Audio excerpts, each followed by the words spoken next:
We're in one of my favorite museums in the world. It's on the outskirts of Paris, in the École Vétérinaire, one of the oldest veterinary schools in the world. Hardly anybody comes here, but it's got great stuff. Want to compare bird skeletons or examine one of a ram? It's all here. Need a display of teeth? Here it is.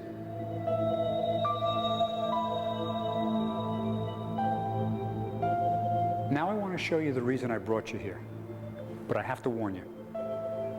The museum is called the Fragonard Museum, named after the man who prepared the next exhibit, but most people find it shocking. This is not a model. It's a human being who lived around the time of the French Revolution, and Fragonard prepared him this way. Look at the arm. You can see tendons and ligaments. That's what holds us together. Think about what he had to do to prepare that. He first had to peel back the skin, then dissect away the muscles, but being careful not to tear them. Then for the capillaries, so you could see veins and arteries, he would inject the small capillaries with a very fine wax. In Fragonard's most spectacular exhibit, he went a bit too far. The directors of the museum declared him insane and fired him. You see, all kinds of rumors surrounded Fragonard. His cousin was a famous artist, and there were plenty of beautiful models around. One was Fragonard's girlfriend, who choked to death just before they were to be married.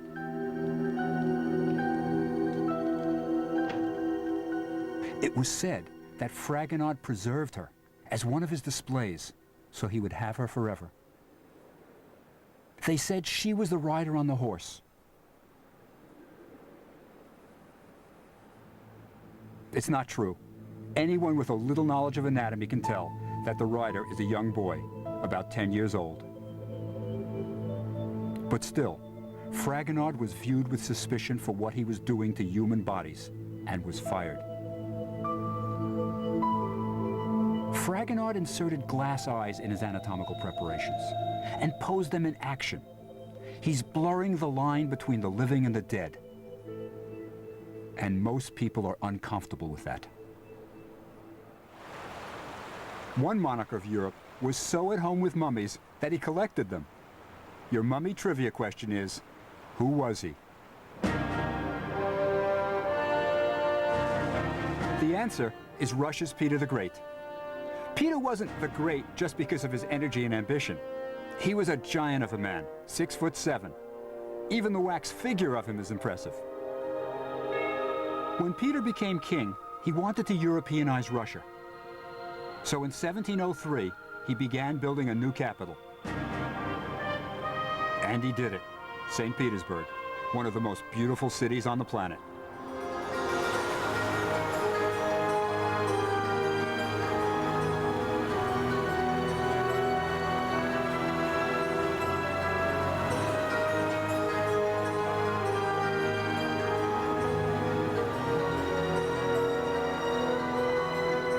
Elegant palaces and impressive official buildings began to appear.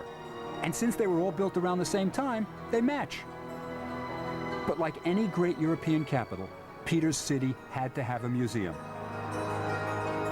And the Hermitage, one of the world's greatest, grew out of Peter's vision. I'd like to have the green paint concession for this town.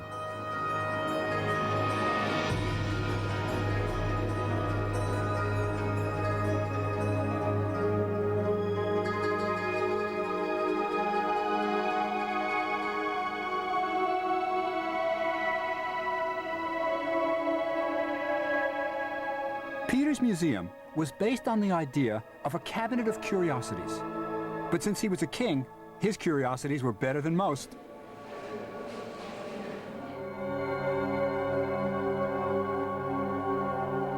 Peter was always on the lookout for curiosities. He sent a proclamation throughout Russia, asking his loyal subjects to send him any kind of natural curiosity they found. And it worked. Soon his cabinets were full. But this kind of stuff, it's tame compared with the mummies he started collecting next.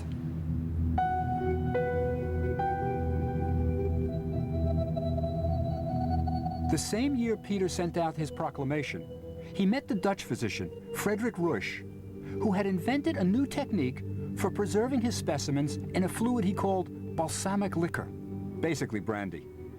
But these were no ordinary specimens. Rush was in charge of midwives, so many of his displays were of fetuses and infants. But if this were not shocking enough, he had one of his daughters sew lace collars to adorn the babies he so lovingly preserved. Again, it's the same shock principle. We don't expect to see lacy frills on the dead.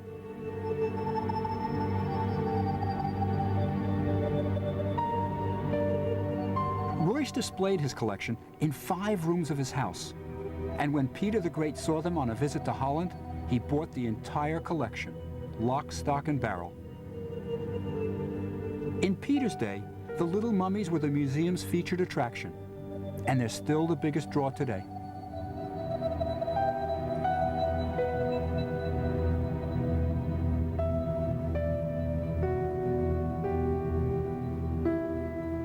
You're probably shocked by them, but fascinated.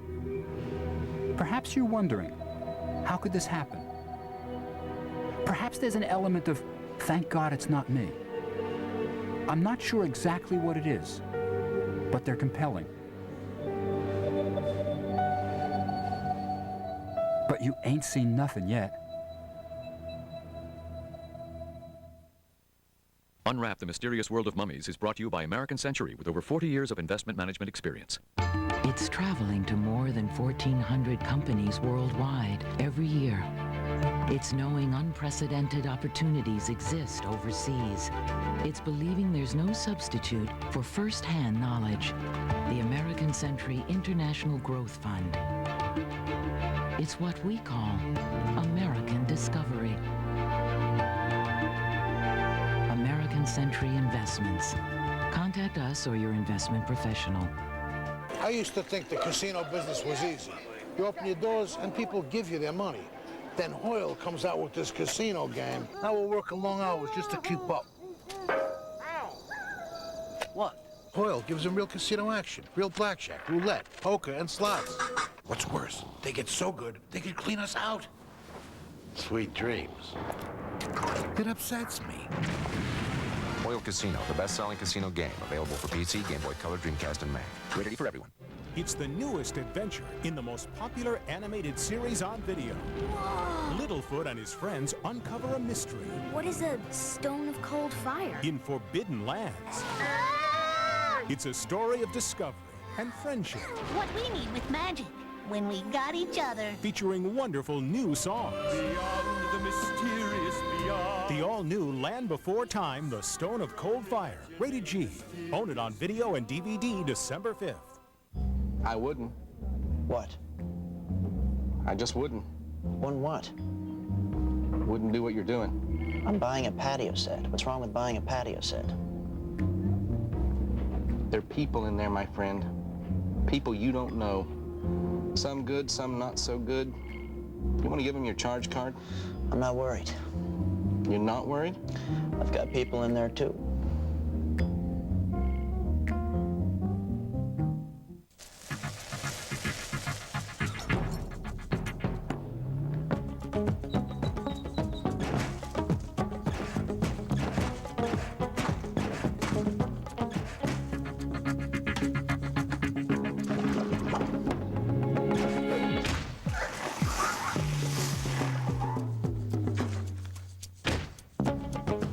Get the power of 3, the Intel Pentium 3 processor. TLC has Mummies online, broadband features, an interactive timeline, and a place to post your questions to host Dr. Bob Breyer. Go to discovery.com and click on TLC. This December, cozy up to a warm fire and settle in for a whole month of Junkyard Wars. The battles begin December 6th and it's hit or miss, sink or swim, and winner take all. Junkyard Wars, Wednesday at 8 on TLC. Ice core samples may indicate why an ancient Peruvian culture resorted to human sacrifice to get the gods to stop the rain. A rather lethal El Nino, the Pyramid of Doom, Tuesday, December 19th on TLC. Where can you find the most interesting gifts this holiday? Come to Discovery.com and click on Store. For gifts the whole family will enjoy, check out our wide selection of telescopes and stargazing tools. Or find a truly unique gift for that special person on your list. And we've spotlighted our hottest gifts for him, for her, or for kids to make your shopping easier than ever. Take a look at some of this year's favorite toys. Give the gift of discovery. Come to Discovery.com and click on Store.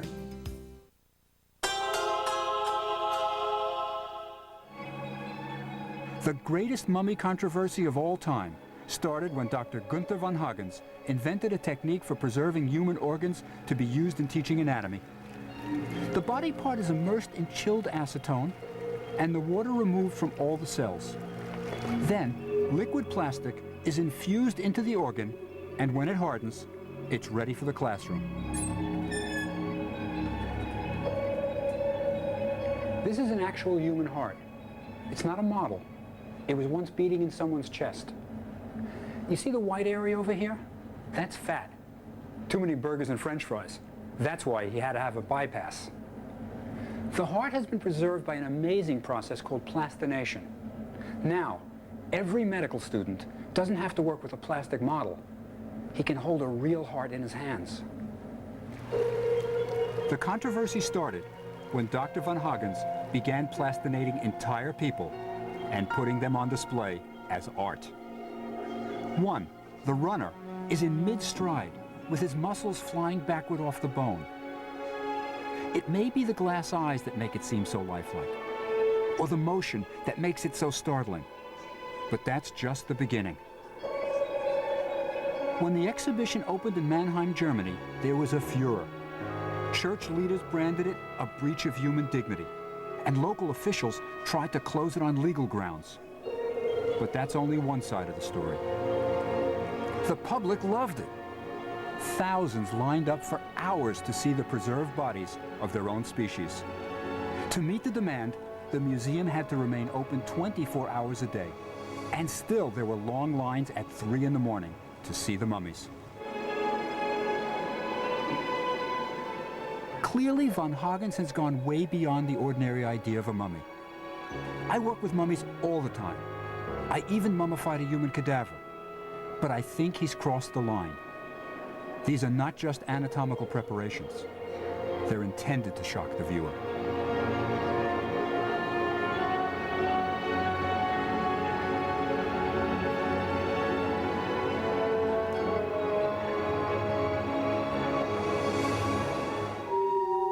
It's easy to understand why mummies, all kinds of mummies, shock us. They're either not where they're supposed to be, in the ground, or they aren't doing what they're supposed to do, lie quietly in their tombs. But what is it that attracts us to them? Why do we stare at them with such fascination? I think we're in awe of them. In some way, a mummy has cheated death, achieved at least a kind of immortality. When you look at the face of a king of Egypt, he died 3,000 years ago, but there he is, still recognizable, still with us. Perhaps we'd like that too. In the back of our minds is the idea that it might just be possible. I think that's part of the attraction of the old mummy movies.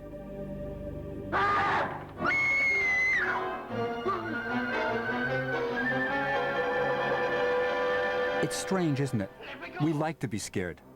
But that's the principle on which mummy movies are based. It gets the adrenaline flowing. I am your master. Only I can tell you where you will find the fluid that gives you life.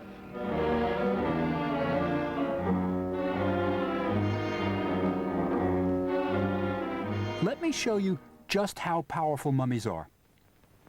You know the classic Boris Karloff movie? The one everyone remembers? It was about an hour long. How long do you think the mummy is actually on the screen?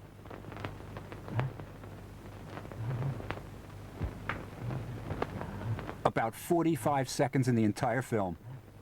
But he's what everybody remembers. In the opening scene, the only time we see the mummy, he comes back to life when the archaeologist reads the Scroll of Thoth. What we see on the screen is a real Book of the Dead that's in the British Museum today. And reanimating the mummy is just what it was intended to do. It was a big success that they had to make a sequel. But here, they didn't get it quite right.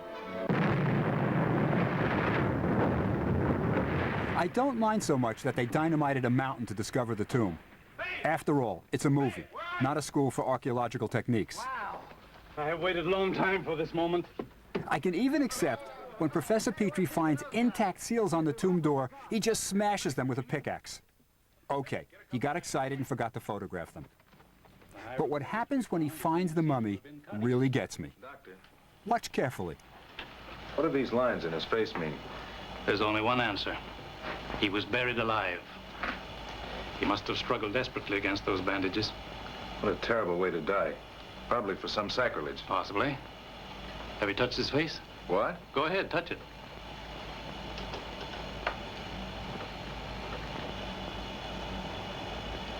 Feels like living tissue. Exactly. The most amazing example of embalming I've ever seen. Did you catch it? Isn't it? This is indeed an amazing mummy, both buried alive and embalmed. This movie wasn't such a success. You know why? In the first movie with Boris Karloff, the mummy had feelings. He even had a girlfriend. In the sequels, he's just a bundle of rags. But I'll show you some mummies we can all identify with.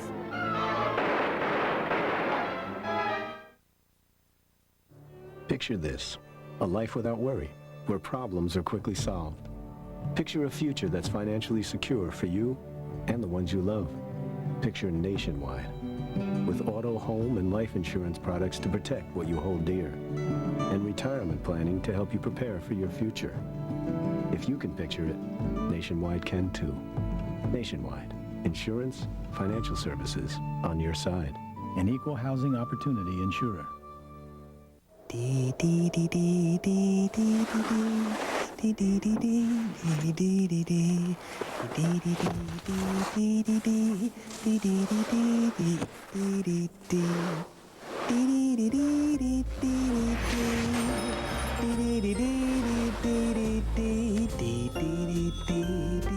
Log on and shop dsports.com to get delivery by Christmas guaranteed.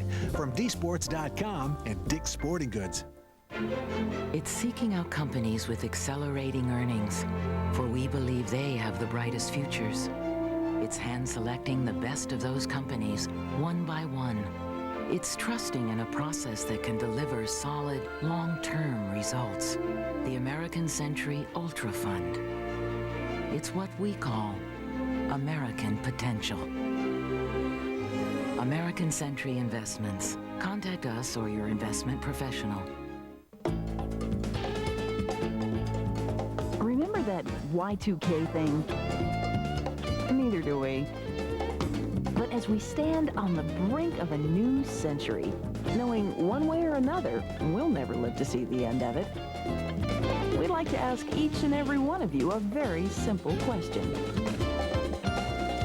Shaken or stirred? Mandalay Bay, Las Vegas. Book online or call now for winter rates. Coming up next, sacrificial mummies, accidental mummies. Even centuries after their death, the dead have stories to tell. Circle the globe and hear their secrets when Unwrapped, the mysterious world of mummies, continues next on TLC. At Delhi Flower and Garden Centers, Christmas is a magical time of year. Visit any one of our 3 locations and discover the excitement and beauty of the season. We'll help you create the holiday of your dreams. And remember, Delhi Flower and Garden Centers have all your holiday poinsettias. Enjoy the spirit of the season at Delhi Flower and Garden Centers, because life should be beautiful.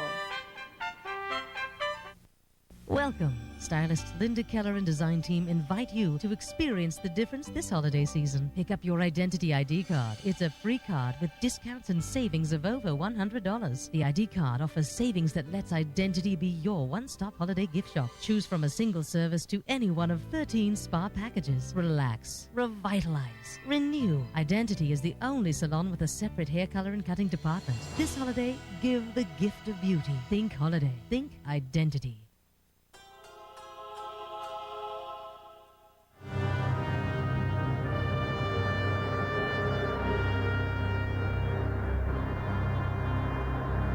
To me, the most haunting images in all the world of mummies are the Egyptian mummy portraits.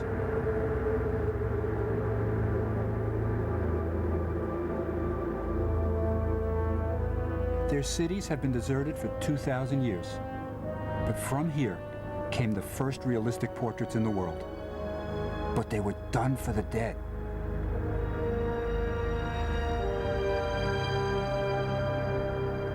The portraits were bound into the wrappings of the mummy, almost as if they contained the soul of the person and would help him come alive again. It almost works. When you look at one of these portraits, it stares right back at you across the centuries. They're never smiling. There's a poignancy, a hint of sadness. It's as if they're saying, I know I'm dead. I think that's why they're so haunting. The faces are so realistic that you almost expect to see them walking along the streets of their city, or peering from windows of houses empty for 20 centuries.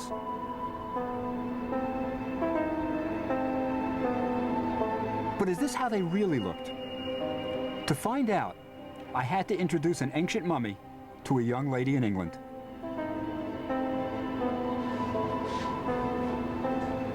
You're seeing an ancient face come to life. Carolyn Wilkinson is recreating the face of a mummy that has just been CAT scanned at New York's Metropolitan Museum. Using the CAT scan data, she reconstructs his face, muscle by muscle. Carolyn is a member of Manchester University's world-famous Art and Medicine unit. When Caroline is finished, she will be able to tell me how accurate our mummy's portrait really is. Okay, here we go. Good. I want to see it.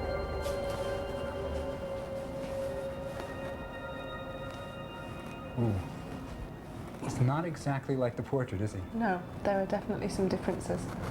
Well, you've got the eye. What are the real differences? I mean, he looks certainly more Negroid than the portrait. Yeah, I think the major difference really is in the width of the nose. You can see that he's got quite a wide nose, which you can also see on the skull. The nose has to go either side of the aperture. What other features are sort of different? What makes him look different from the portrait? The jawline is different. You can see on the reconstruction he's got quite a flat base to the chin, which you can also see on the mandible. Whereas the portrait has a much more pointed, rounded chin. Are the general proportions right for the man? Yeah, the vertical proportions work out. You know, the length of the nose, the position of the mouth and the eyes relative to each other are very similar to the portrait. So it's him, but stylized, or? Yeah, I think so. So he looks a little more African than, say, Greek-Roman. Yeah, there definitely are some black characteristics to this skull.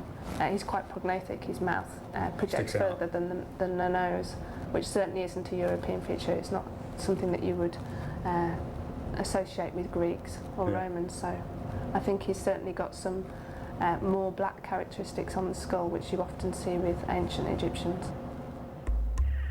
Like a modern plastic surgeon, our ancient portrait painter gave his client a new look. Only his work lasted for 2,000 years. The artists who painted the mummy portraits were only a small part of the mummy industry in ancient Egypt. But it was really the same in all cultures. They wanted only the best for their mummies. Egypt had gold, so their kings were buried with gold masks inside their coffins. Most people had wooden coffins. If you had really big bucks, you could put your coffin in an even larger stone coffin, a sarcophagus. That's Greek for flesh eater, as in esophagus. When the Greeks came into Egypt and opened some sarcophagi, they found badly preserved mummies that were just skeletons, so they called the stone coffins flesh eaters.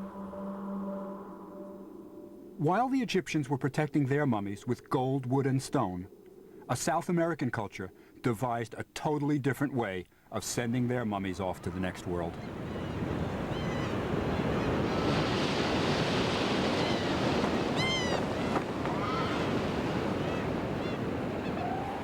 Paracas, on Peru's southern coast, is one of the most beautiful spots on Earth. 2,000 years ago, the people who lived here developed an amazing answer to what mummies should wear to the next world. In 1925, Dr. Julio Tello discovered an ancient Paracas cemetery. Long shafts led into tombs beneath the ground, and there he found huge bundles. Was it ancient laundry? Nope. As he unwrapped the bundles, he found layer after layer of the most amazing textiles the world had ever produced.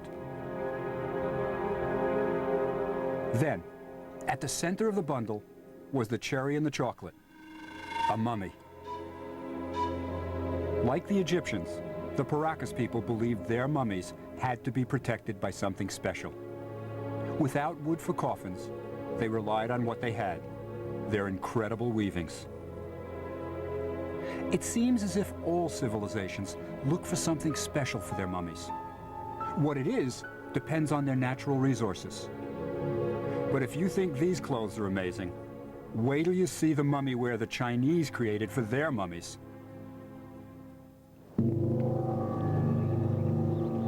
For thousands of years, the Chinese have prized jade. Green jade, white jade, jade for status. Jade was the Rolex of ancient China. Everyone wanted it. But only the emperors and their families were permitted jade suits, intended to magically preserve their bodies for eternity. Deep underground, Prince Liu Sheng was buried in a jade suit made of 2007 jade rectangles.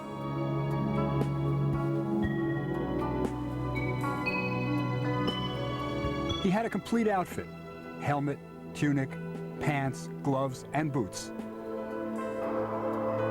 There were even allowances made for the prince's paunch. Besides the jade suit, there were 9 jade plugs intended to keep vital fluids in the body. 2 were for the nose, 2 for the eyes, 2 for the ears. I'll leave the rest to your imagination. Today, this is the finest jade suit in the world, but not for long. A few years ago, in a remote part of China, the tomb of a king was discovered that contained a jade suit the likes of which no one had ever seen.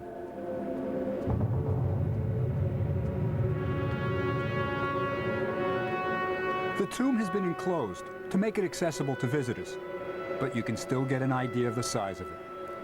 This was the Chinese equivalent of a pharaoh's tomb.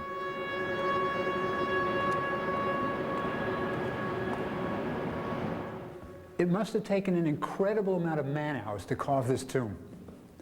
But of all the treasures, the most precious was inside the king's coffin, his jade suit. Think about it. It probably took more man-hours to produce the jade suit than to carve this entire tomb.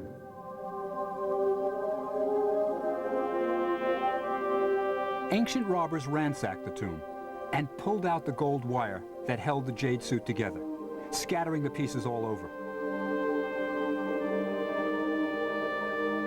A suit made of more than 4,000 pieces of the rarest and most precious of all jades, white jade. This is a suit the West doesn't know about yet, and I just want to give you a peek at a work in progress. Each plaque had to be carefully cut and shaped. They're so thin that light passes through them. It will take conservators years to fit the pieces together. When they are finished, the finest jade suit in the world will be complete again after 2,000 years.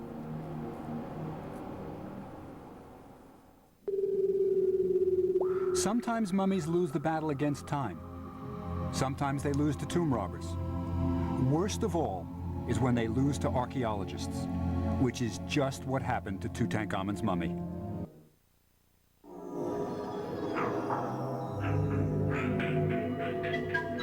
You want credit for being out there? For knowing which way the cyber wind's blowing?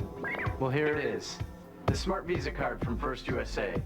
Use it online. Use it off. It's the only card you need. The Smart Visa is cyber safe. Cyber now. It has a smart chip inside that makes online shopping faster and easier. I'd get one if I were you. There's a super low intro rate and no annual fee. Other cards have that. But what they don't have is silicon.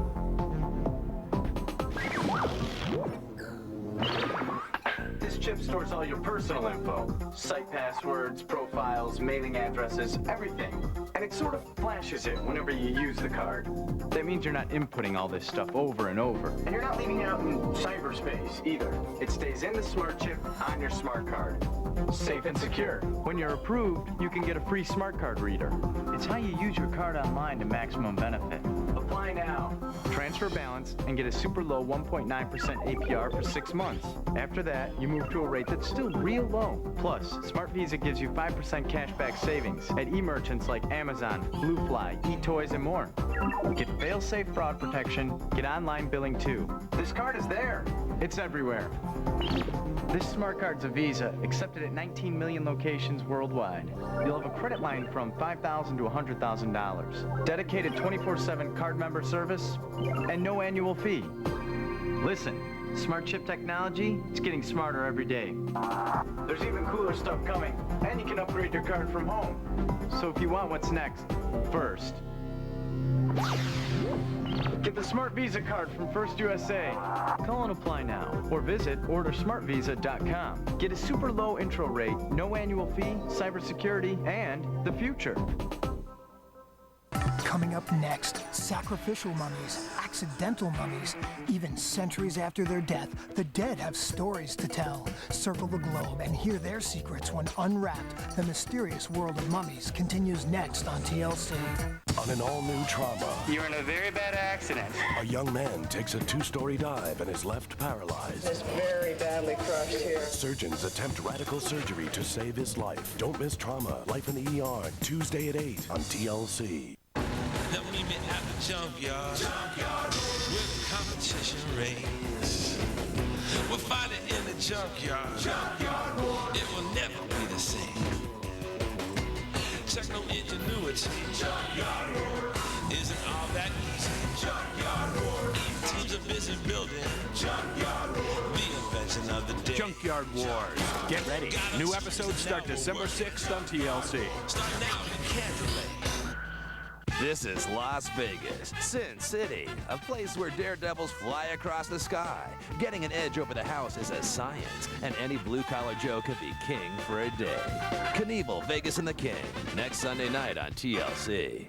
TLC digs up disturbing evidence. A long-lost people obsessed with human sacrifice. Archaeologists sift through ruins of a crime scene. The Pyramid of Doom, Tuesday, December 19th on TLC.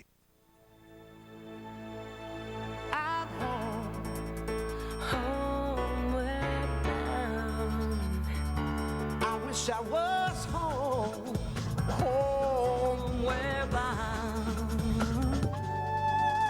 Home, where my thoughts escape, and home, where my music's playing. New MSN Explorer. Everything you need to feel at home on the web, all in one place.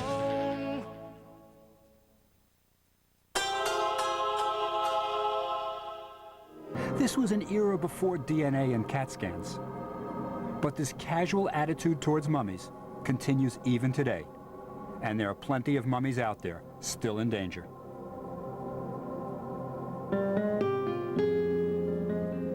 Peru's National Museum of Archaeology and Anthropology has one of the largest collections of mummies in the world. Hundreds of Paracas mummy bundles. You remember the people who produced the beautiful textiles? Awaiting the funds to conserve and catalog them. 10,000 skulls await study. There are plenty of books about the fabulous textiles the mummies were wrapped in, but none about the mummies themselves. Somehow, mummies are always the last item to be considered in museum budgets. But don't view them as just a collection of mummies, just old bones. Think of it as a vast library, where practically everything about a long-vanished civilization is written. What they ate, what was in style, their medical treatment. From their skulls, you can see the latest fashion, not in headgear, but in heads. Long was beautiful, so they bound the heads of their infants so the skull would elongate. They're the first cone heads. But you can learn a lot more than just fashion from these skulls. Look over here. This is ancient surgery. The surgeon took a stone knife and scraped away the bone. And we can even see that the patient survived.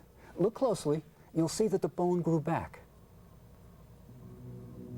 It's all here. The history of a vanished civilization, written in bone.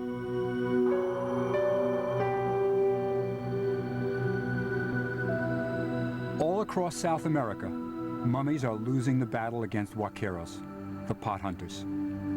Ancient cemeteries are constantly looted by tomb robbers in search of pots and textiles.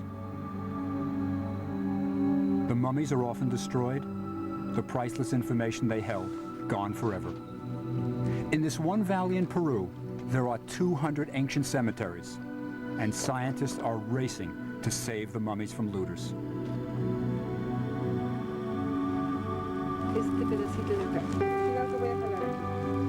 Peruvian archaeologist Dr. Sonia Guillen specializes in rescuing mummies.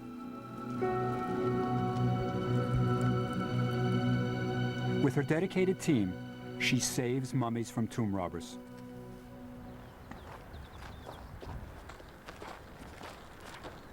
Today, they are saving 3 from looters. After carefully recording the position of everything in the tomb, the mummies are given a ride they could never have imagined.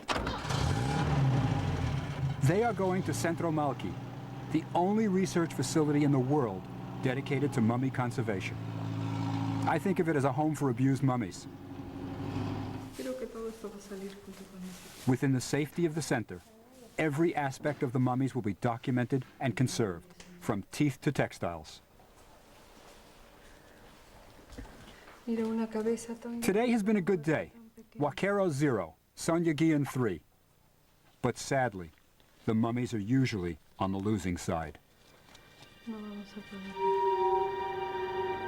It doesn't matter if it's the mummy of a pharaoh of Egypt or a poor weaver who died 1,000 years ago on the coast of South America. Mummies have an amazing power over us. They fascinate us, scare us, and I think even tantalize us. Sure, Hollywood made mummies into monsters, but perhaps the real power of mummies comes not so much from fear as from envy. In a sense, mummies have cheated death.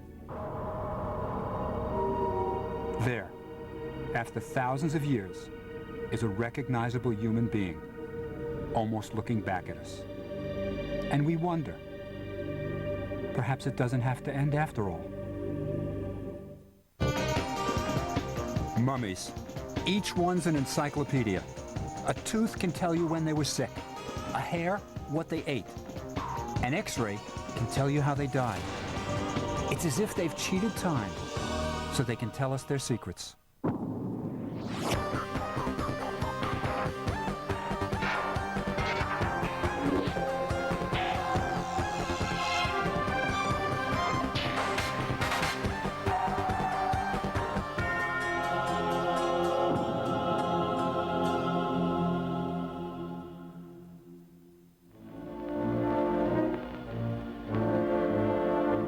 They're stalkers from an ancient land.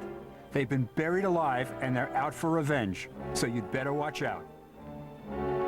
Mummies are Hollywood's ultimate terror. Let me go! Let me go! Until you get to know them.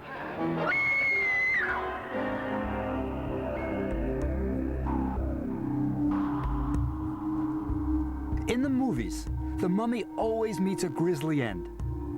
Straining frantically against his wrappings, he's buried alive for committing some unspeakable crime.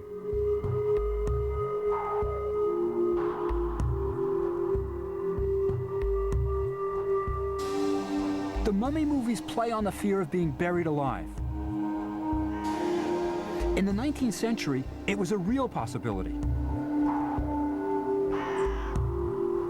It wasn't always easy to tell if a person was actually dead or in a coma. A doctor wasn't always present to sign the death certificate.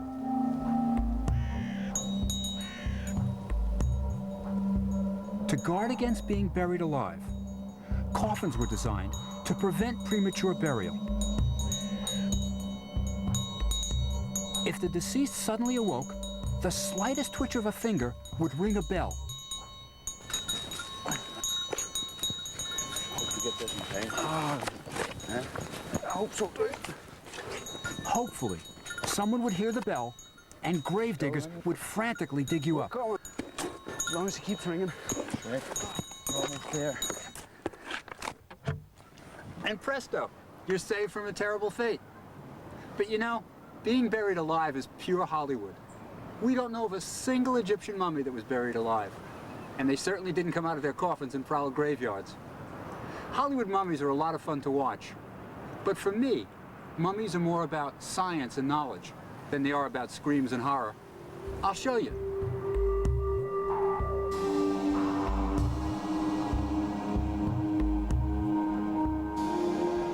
This is the kind of mummy I'm used to. Emory University's Michael C. Carlos Museum has just acquired a new mummy, a mystery woman. So we're going to try to find out who she is. Time has not been kind to our mummy, and today she's in a sad state. Now we'll see what we can do for her. I think the pattern of the wrappings, the way they're damaged, is really tomb robbing. It's typical. You get it in the chest area, they're looking for an amulet, they're looking for jewelry, and then by the hand, looking for bracelets and stuff like that. But the feet, nobody ever put amulets by the feet or anything like that, so that's why the feet are in pretty good shape. So who is she? Her coffin says she's Lady Tahat. She has two titles, Lady of the House, she was a housewife, and Chantress of Amun. She was a singer in the temple of the god Amun. There she is, making an offering of incense to the gods.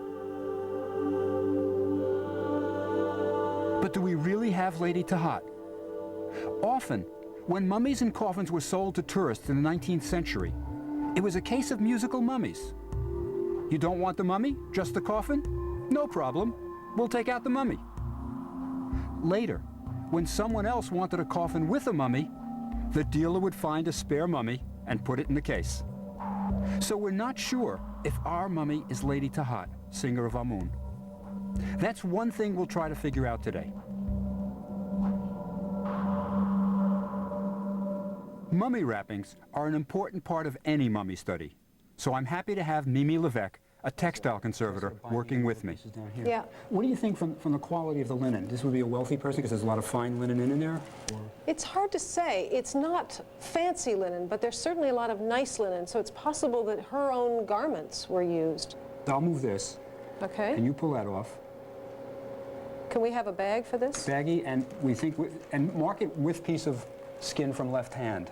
The first step in conserving Lady Tahat is to do some unwrapping so we can get a good look at her. This is a chance to get up close and personal, to see what we can learn from a mummy.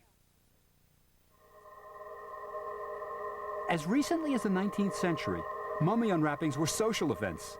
Invitations would be sent, friends would gather, a local physician would do the unwrapping, and a good time would be had by all. But even when mummies of pharaohs were unwrapped, few records were kept, and all that remained at the end was a naked king and tattered bandages. Today, a mummy unwrapping is a team effort. Conservators, radiologists, textile experts, Egyptologists all work together. I'm good. And after we've completed our examination, Lady Tahat will be rewrapped.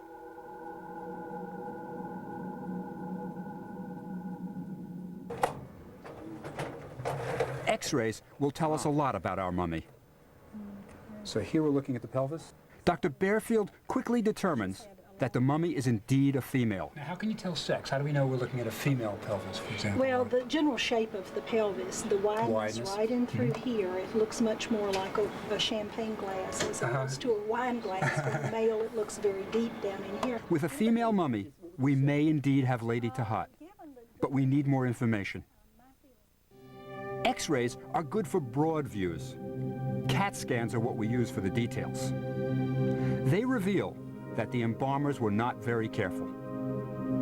Now, normally the embalmers broke through the cribriform plate to take out the brain, but is ours complete in here? It looks like it is. In a top-of-the-line mummification, the brain should have been removed through the nose. The CAT scans show that the bones are not broken. Lady Tahat's brain was left intact. From the CAT scans, Dr. Torres has created what we call a fly-through. There's the brain at the bottom of the screen. It's shrunk considerably over 2,000 years. Steve Goldschmidt is master of the endoscope. Basically, a flexible wire with a miniature camera at the end. Goldschmidt finds the lungs in the chest cavity.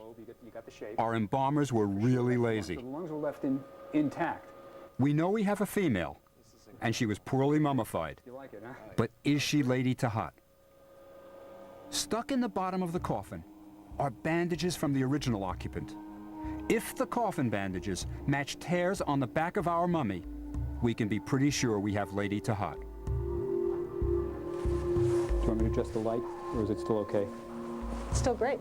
Oh, I can certainly see quite clearly there's a knot right here. It looks like it ends very similarly to the cut end of the one that's, or the torn end of the one that's on the coffin. Yep. Now Mimi does the final test to see if we really do have Lady Tahat. Does the cloth match? It's exactly the same weave. Yep, our mummy is indeed Lady Tahat. Modern science has helped identify and recreate the life of an ancient Egyptian. But mummy science is more far-reaching than just Egypt. One mummy study has recently solved one of the greatest mysteries of the 19th century. Whatever happened to the Franklin expedition? In 1845, two ships under the command of Sir John Franklin left England to discover a passage through the frozen waters of North America to the riches of China and India, the fabled Northwest Passage. The Franklin expedition was the best-equipped Arctic venture in history. They were the first ever to have cabins heated by hot water piped beneath the floors. In the winter, the passages freeze and ships are trapped, sometimes crushed. Franklin's two ships were fitted with iron planks to protect the bows.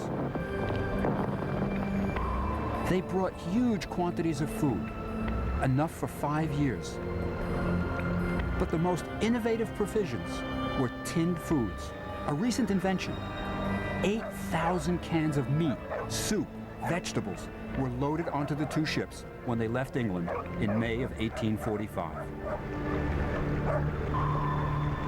On July 9th, the ships encountered two whaling vessels in Baffin Bay. Franklin and his 128 men sailed north, never to be seen again.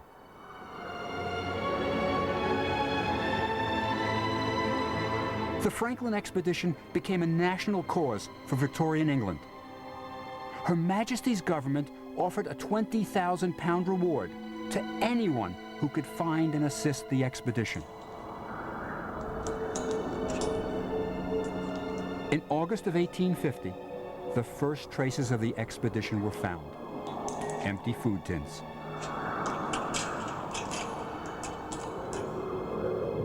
Then, on Beechey Island, 3 marked graves were found of William Brain, age 32, John Hartnell, age 25, and John Torrington, age 20. In 1854, a local Inuit reported that Franklin's party had been seen crossing the ice after its ship had been crushed by the frozen sea.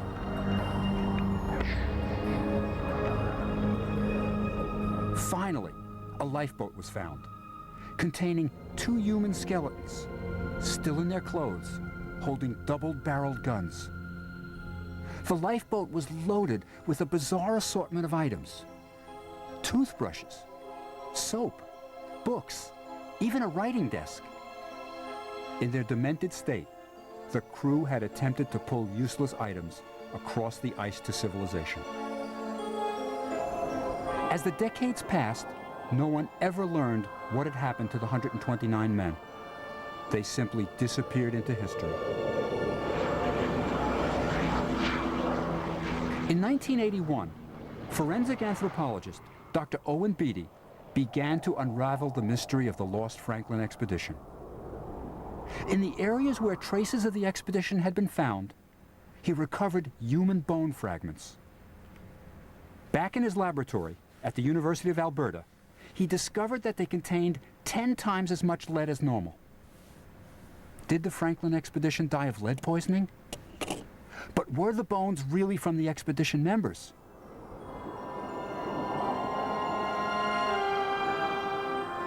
In 1986, Beatty and a research team flew to Beechey Island to examine the 3 frozen mummies of the buried expedition members.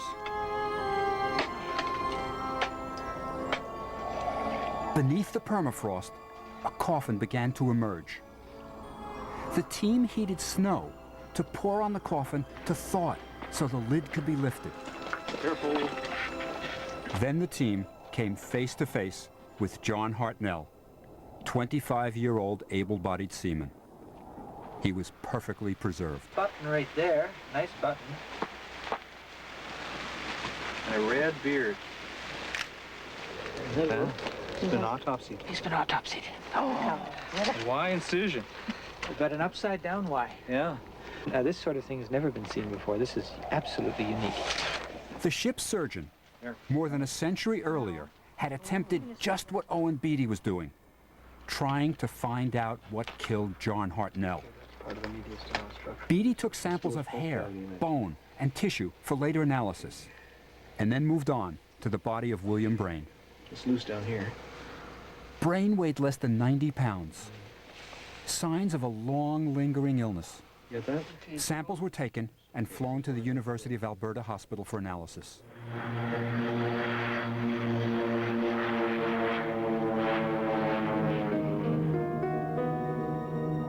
Lead is a relatively stable metal and remains in the body. If the Franklin expedition somehow collectively suffered from lead poisoning, then the mummies from Beechey Island would still contain the lead. The tests confirmed this. Both Hartnell and Brain had tuberculosis and pneumonia and had died of the weaknesses brought on by lead poisoning. The cause of the poisoning was modern technology, the tinned foods. The cans had been soldered with lead that contaminated the food inside. As the crew ate their rations, they were slowly poisoning themselves. Along with the weakened physical condition came impaired mental judgment. That's why they died dragging a writing desk across the Arctic ice. Today, John Torrington, John Hartnell, and William Brain lie in their icy graves on Beechey Island, where they should remain unchanged for centuries. They are not the only frozen mummies to have recently revealed their secrets. Far from Beechey Island, high on an Andean mountain peak, the frozen mummies of 3 children have a very different story to tell. They were only children, but they had to die so the rest could live. They're probably the most important mummy find of the 20th century, and scientists are only now discovering their full story. A story that begins at South America's most mysterious site, Machu Picchu. This presentation of Unwrapped, The Mysterious World of Mummies is brought to you on TLC and TLC at Discovery.com by Intel. Get the power of 3, the Intel Pentium 3 processor.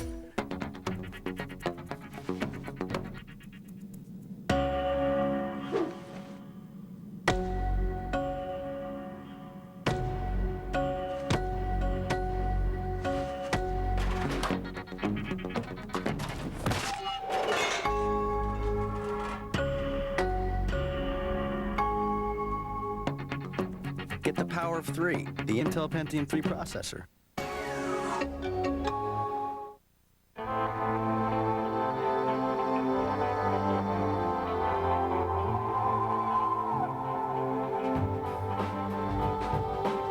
Imagine a dryer that gently dries clothes in the time it takes to wash them.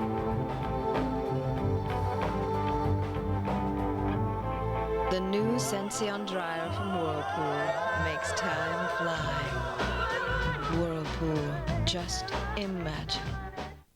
Picture this, a life without worry, where problems are quickly solved. Picture a future that's financially secure for you and the ones you love. Picture Nationwide, with auto, home, and life insurance products to protect what you hold dear, and retirement planning to help you prepare for your future. If you can picture it, Nationwide can too. Nationwide, insurance, financial services on your side. An equal housing opportunity insurer. On an all-new Trauma, You're in a very bad accident. a young man takes a 2-story dive and is left paralyzed. It's very badly crushed here. Surgeons attempt radical surgery to save his life. Don't miss Trauma, Life in the ER, Tuesday at 8 on TLC. This December, get ready for a whole month of Junkyard Wars. Scavenging. Look what we have here. Smashing. It's a monster. Sinking. Junkyard Wars, Wednesday at 8 on TLC. King's Jeep. Looking for a top quality certified used vehicle? King's Jeep and the King's Auto Mall is your one stop for the best selection of a wide variety of models and prices. Over 70 vehicles in stock, plus financing available. Save now at King's Jeep on great used vehicles like this 98 Grand Cherokee Limited while they last, starting at $23,999. For quality certified used vehicles, King's Jeep in the King's Auto Mall. King's Jeep, our people make the difference. King's Jeep. For generations, the original Montgomeryan and the Montgomeryan Boathouse have been your home for special occasions and fine dining. It's our award-winning tradition of combining excellent food with outstanding service. And like our family, Montgomeryan and the Montgomeryan Boathouse seem to get bigger every year. We can accommodate groups of any size. And don't forget, the original Montgomeryan has private party rooms too. So bring your family out to see our family today.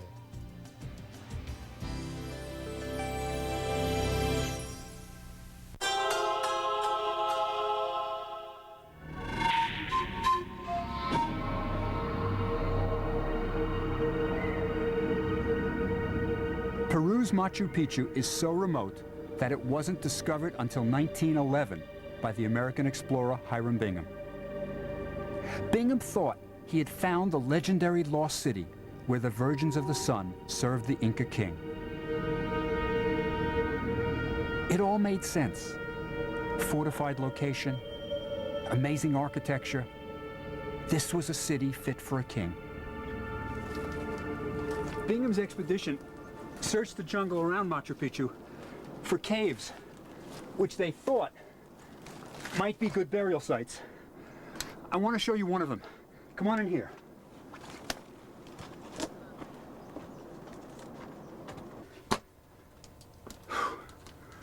When Bingham's expedition reached here, they found scattered human remains, mostly skeletons. And when Bingham was told that the skeletons were mostly female, he was absolutely convinced he had found the lost Inca city. You see, he thought the skeletons were of the Virgins of the Sun who served the Inca king.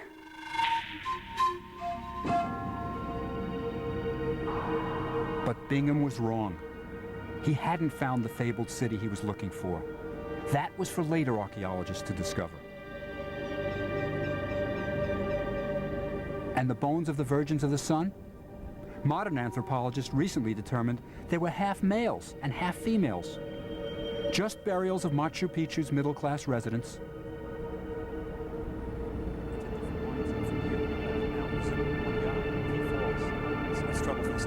But why build in such a high and remote place? I'm from the Bronx. I wouldn't put a housing development here. Yeah, you forget the river goes all the way down, right? Is it gonna rain on us? Well, if it doesn't, it'd be a first, huh? For the real scoop, I turned to Dr. Johann Reinhardt. So why'd they build it here, Joe? Yeah, that was the question that I asked too when I first came here.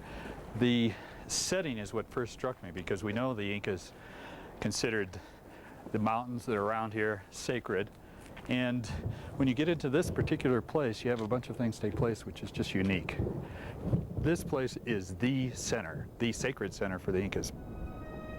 An elaborately carved rock called the hitching post of the sun is the heart of Machu Picchu, and it rests on a piece of real estate unique in all the world. If you draw lines from the hitching post to due north, south, east, and west, you run smack into 4 sacred mountains. Even more amazing, if you stand at the hitching post during the equinoxes, when there are equal periods of day and night, you will see the sun rising behind one of the Incas' most sacred mountains. It's the hitching post's relationship to mountains that makes it so special. Machu Picchu is about mountains. That's why the place is sacred. That's why the Incas built here. And that's why, 500 years ago, Inca children were led to their deaths on the top of Mount Yuyayaco, one of the Incas' most sacred places. Understanding the Inca mind is what led Johann Reinhardt to make the most important mummy discovery of the last 100 years. It's the realization of how important sacred landscape was to the Incas that helps you understand why they would then go to the trouble of reaching heights 22,000 feet. They not only reached those heights, they built structures up there, and of course ended up even carrying young children up there in order to be sacrificed.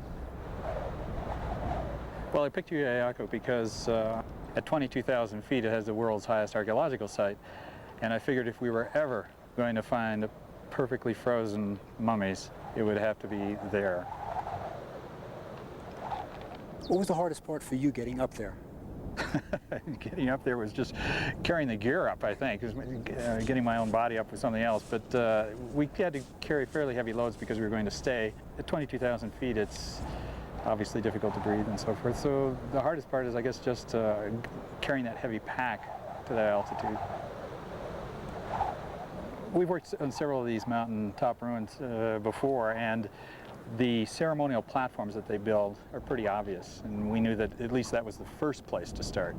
Then from there you can expand out, and that's what we did. But actually all 3 mummies we ended up finding were right in that platform. We found 3 mummies, 1 boy and 2 girls. Both females had artifacts that were very similar. In other words, you had your ceramics, different kinds of pots, female clothes, statues, gold, silver. One of the mummies had been hit by lightning when it was buried, not while it was still alive. In this case, the lightning had burned the cloth, and it virtually almost slipped aside. And then all of a sudden, you're looking straight into the eyes of a 500-year-old child, child about 10 years old.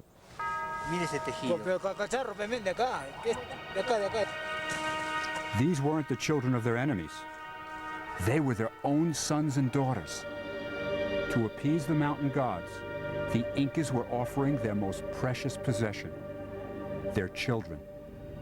They had to die so others could live.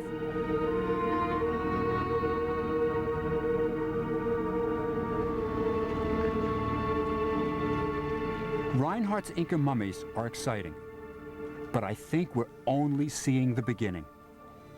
These frozen sacrifices are as close to living Incas as we will ever get. The blood is still frozen in their veins. Their DNA is perfectly preserved. These precious mummies are kept permanently frozen, so the secrets they hold will not be lost. Take it from me, scientists in the future will be discovering things about them that would sound like science fiction today. Under extreme conditions of either cold or heat, bodies can quickly become natural mummies. One of the strangest natural mummies is on display at the Mutter Museum in Philadelphia. They have all sorts of great things. A wax model of Madame de Marche, who grew a horn from her head. The incredibly large colon of a man who had a world record case of constipation. But this is why I came here, the soap lady. We don't know her name, but she was discovered more than 100 years ago when they were moving an old Philadelphia cemetery. When conditions are just right, humidity, temperature, soil, the fats in the body form adipocere. That's Latin for fat and wax. She's basically a big bar of soap. Her adipocere preserved her, which is why the soap lady didn't turn to dust and is still with us. She's a natural mummy, but some man-made mummies are just as strange. Mummies have been created for all kinds of reasons. At one point, mummies were crucial to the development of medicine. You see, in the early days of modern medicine, a few medical students would gather around their professor, dressed in his Sunday best, to watch him dissect a cadaver. This was a big deal. Cadavers weren't readily available. There were no body donor programs. The bodies came mainly from executed criminals or grave robbing. When the number of medical students grew, the University of Maryland's Davidge Hall was built to accommodate the larger classes. But there was a problem. Imagine the year is 1815. I'm an anatomy professor about to give a lecture on the cardiovascular system. My cadaver would be here. And now I want to point out to my students the carotid artery. Now I'm a student. I came to class late, and all I could get was this crummy seat in the back. I can't see very well. I certainly can't see the carotid artery. And the body's not going to be around very long. There's no refrigeration. How am I going to learn my anatomy? How am I ever going to become a doctor? This mummy's the solution. It's a human body prepared more than 200 years ago by Alan Burns, a Scottish anatomist. It's not going to decay. We could even pass it to the back row for our student to see. Now he can see the carotid artery and become a doctor. Burns preserved his mummies with sugar and salt, something like a sugar-cured ham. If he wanted to illustrate the vascular system associated with the carotid artery, he would inject colored wax into the vessels so you could see them clearly. 200 years ago, these mummies were the cutting edge of medical technology. Today, another group of mummies is revealing something shocking about life in ancient Egypt.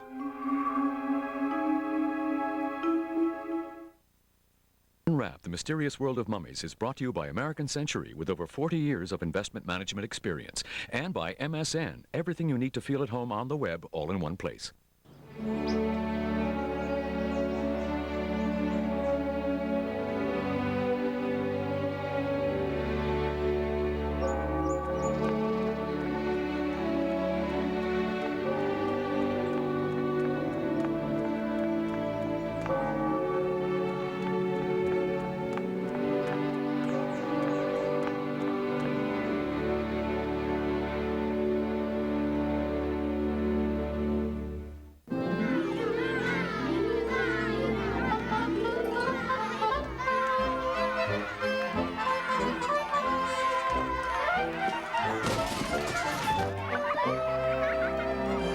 Shopping on your MSN homepage, you can search, shop, and compare for televisions, cell phones, video cameras, or whatever else you need.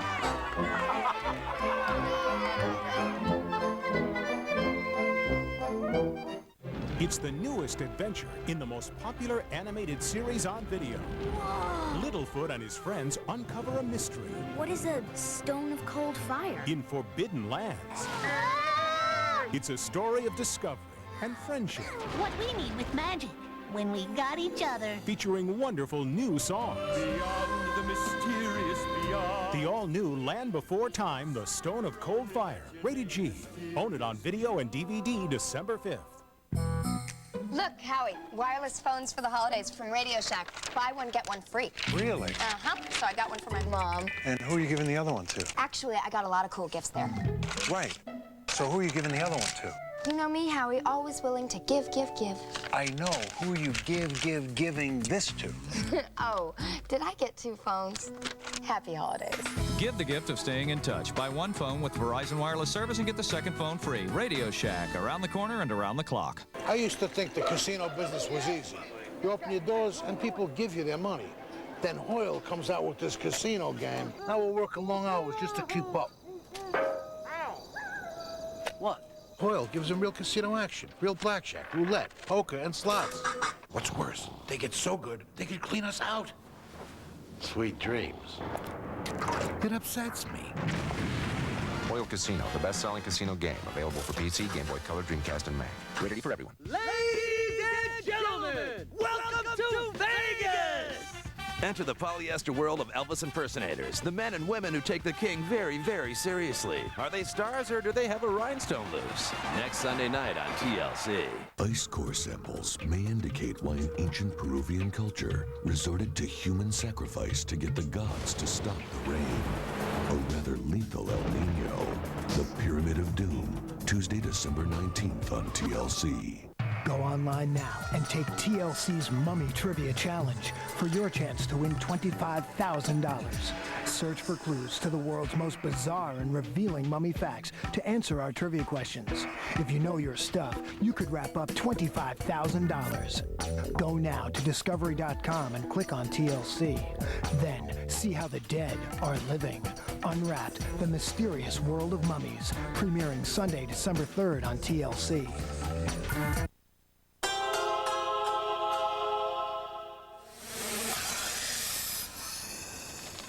If it moved, the ancient Egyptians mummified it. Snakes, birds, bulls, they all wound up mummified. Animal mummies were big business. If you want to see how big, go to the Falcon Gallery at Saqqara, ancient Egypt's greatest cemetery. There, stacked neatly, are millions of mummified falcons, offerings to the gods. If you were sick and wanted to be healed, you made a pilgrimage to this place and bought a mummified falcon to be left as an offering to the god of healing. And there were thousands of pilgrims who came here. But there's a mystery here. Where did all the falcons come from? Ibises, crocodiles, cats could be raised in captivity. But falcons are wild birds. You can't breed them by the millions. The answer is at Quinnipiac University in Connecticut.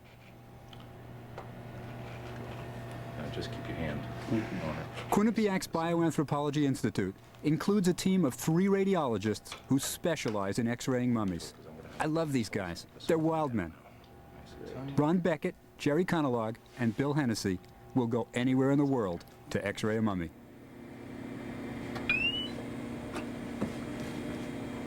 This X-ray of an ibis mummy from Yale's Peabody Museum looks exactly as it should, with its long beak showing up bright and clear on the X-ray.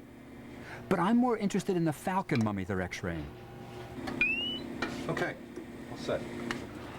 The moment of truth. All right, let's see what we got. Put it up on it. Here's a regular standard X-ray. Oh, it's a fake. Yes? Yes. Nothing there. No bones at all. Bones. Compared to the ibis? Yeah, the ibis, you can see bones all over the place. Even the beak, very nice. But here, there's absolutely nothing. Absolutely. Wow. Let's look at the detail of the head. Yeah. Here. There we go. Hey, well, look at that. Yeah. Nothing there, though. Still see no The bones. resin shows up nice. Yeah, so we have a fake, a dummy mummy, right? Absolutely. But thank you. This is good. You're welcome. Better luck next time. Yeah. The mummified falcon business was a multi-million-dollar fraud. We're just 2,000 years too late to do anything about it. At about the same time that Egyptian embalmers were cheating their clients, halfway around the world, Chinese embalmers were performing a mummification so spectacular that scientists today still don't know how they did it.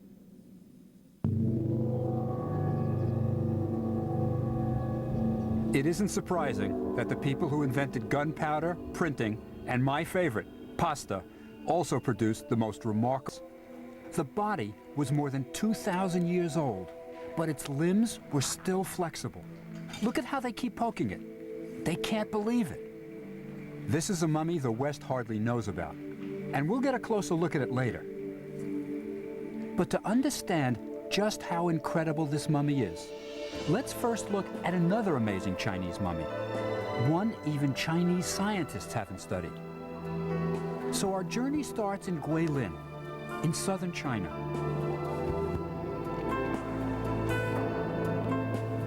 This is the place that inspired centuries of Chinese artists. You know, all those mysterious, misty mountain peaks. This mummy isn't exactly where you'd expect to find a mummy, in a lovely Buddhist temple. It was discovered in its tomb a few years ago and is now kept here in a formaldehyde solution to preserve it.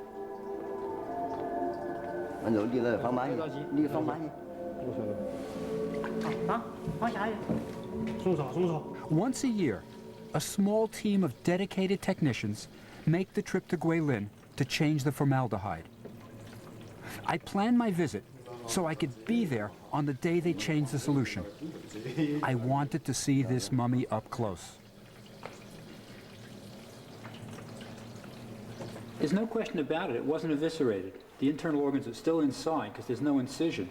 And that's what makes it really amazing. The thing is so well preserved, even though the organs are inside it. You can still see the fingernails. That's another really nice touch. They're in beautiful condition, the hands. Over here, you can see the mouth. He lost a lot of teeth during his lifetime, and you can tell because the mandible, the jaw, the sockets for the teeth have absorbed again. They're filled in completely, and that takes years. And you can still see the earplug here. All the orifices, the ear, the nostrils, they're plugged with linen. The idea was that the vital fluids wouldn't leave the body. The brain and internal organs decay rapidly. So Egyptians removed them when they mummified their dead. Somehow, 500 years ago, the Chinese preserved this mummy without removing the brain or organs. The Chinese were pretty good, huh? Now let's look at their best, the amazing flexible mummy I showed you before. The Marquise of Tai died more than 20 centuries ago, but her limbs are still flexible. Her skin, soft to the touch. She's the best preserved ancient mummy in the world.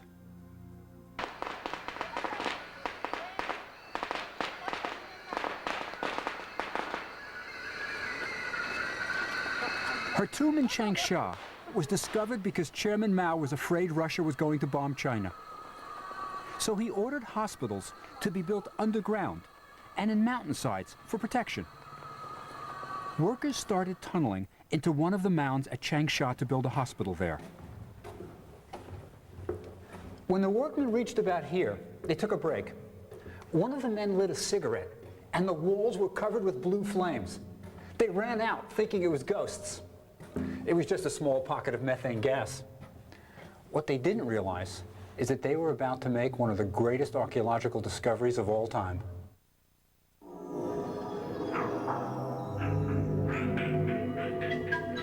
You want credit for being out there? For knowing which way the cyber wind's blowing? Well, here it is. The Smart Visa card from First USA. Use it online. Use it off. It's the only card you need. The Smart Visa is cyber safe. Cyber now. It has a smart chip inside that makes online shopping faster and easier. I'd get one if I were you. There's a super low intro rate and no annual fee. Other cards have that. Ah, but what they don't have is silicon.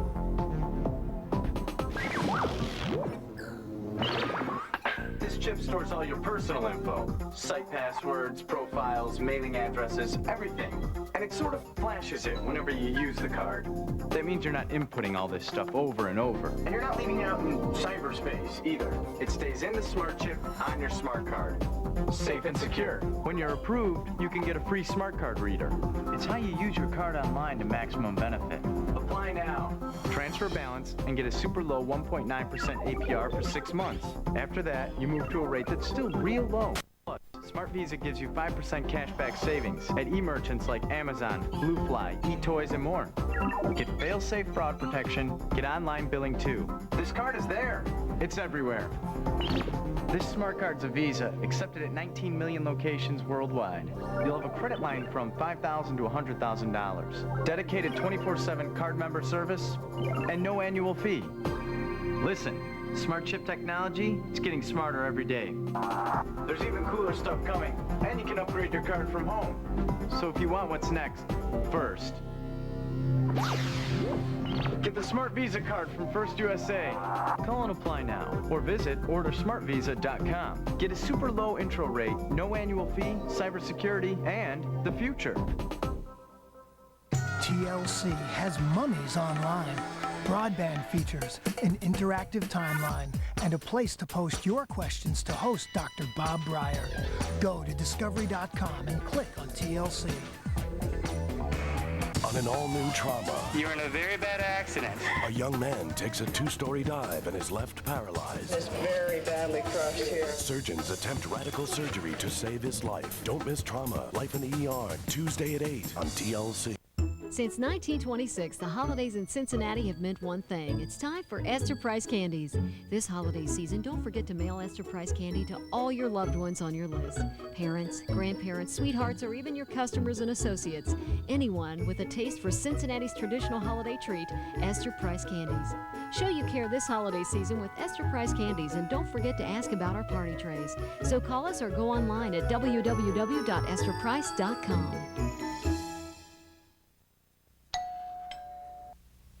Honest man. Did you find the problem? Yep. It's broke. Don't allow just anyone into your home. Call the professionals. Thompson Heating and Cooling. Wow, you got here fast. And your service call's only $29.95? I can't believe we even called those other guys. You're so professional. Thompson Heating and Cooling, serving Cincinnati and Northern Kentucky for over 70 years. Home of the $29.95 service call.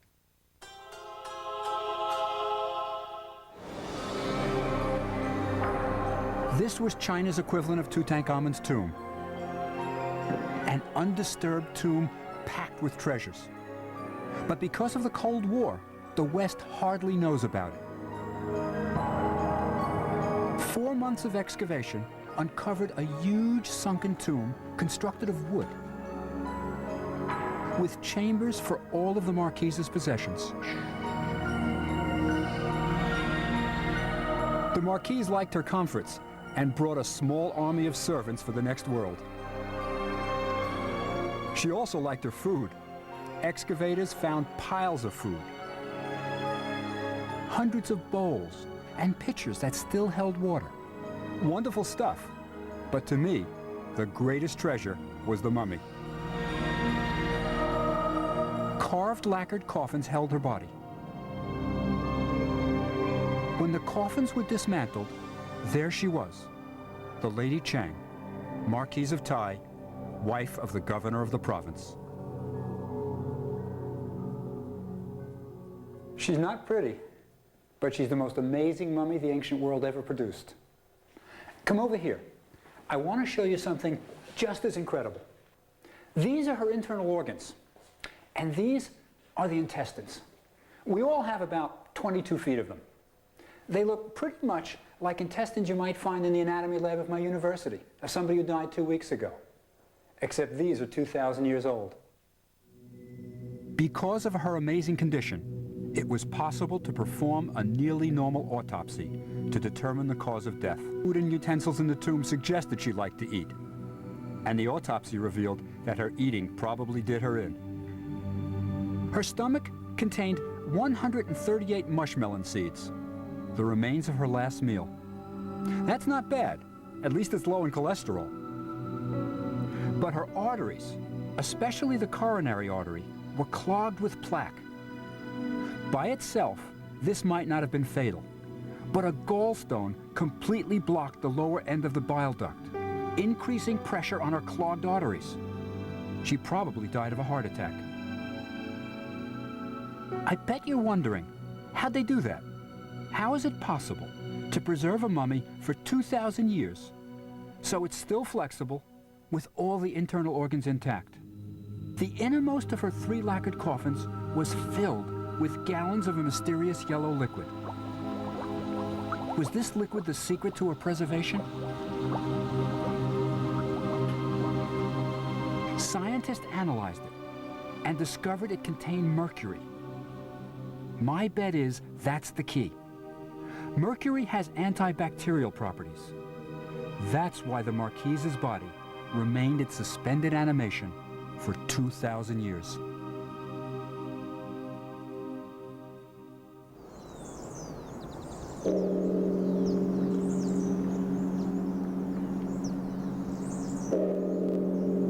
The Marquise of Tai may have been China's best preserved mummy, but she wasn't the last. The Marquise was buried deep in the ground. To find our next mummy, I had to go to the top of one of China's most sacred mountains, Juashan. For the Chinese, a mountain is important not for its height, but for its holiness. For centuries, Buddhist monks have built their monasteries on mountaintops, far from the hustle and bustle of the mundane world. There's no road to the monastery. The only way up is by steps worn smooth by thousands of pilgrims.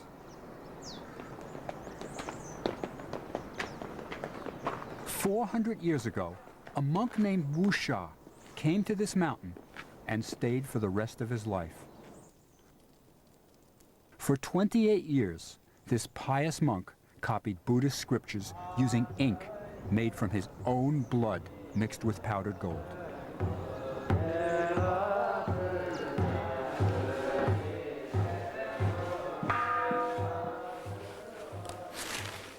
This is why I came here. That's a very special statue. Look closely at it. It's not what you think. Come over here. That's not a statue.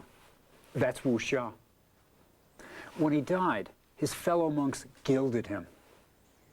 That's a 400-year-old human being you're looking at. You see, a lot of people don't believe that it's really Wu Sha. They think it's a statue. But believe me, that's him. Look closely at the elbow, at the arm bones. They're just right. No Buddhist sculptor would have done it that way 400 years ago. That's a human being. You see the strange position of his arms? There's a wonderful story about that. A couple of 100 years ago, there was a fire in the monastery. When the monks rushed to save the mummy of Wu Sha from the flames, his body was mysteriously too heavy to move. So the monks prayed. Wu Sha's arms rose to their present position, a sign of protection. The fire stopped, and the monastery was saved. So here, the monk Wu Sha sits, so holy, so removed from the physical world, that his body remains incorruptible. But it's not just the Buddhists who believe the bodies of saintly people don't decay. I'm going to show you a remarkable examination of the body of a saint.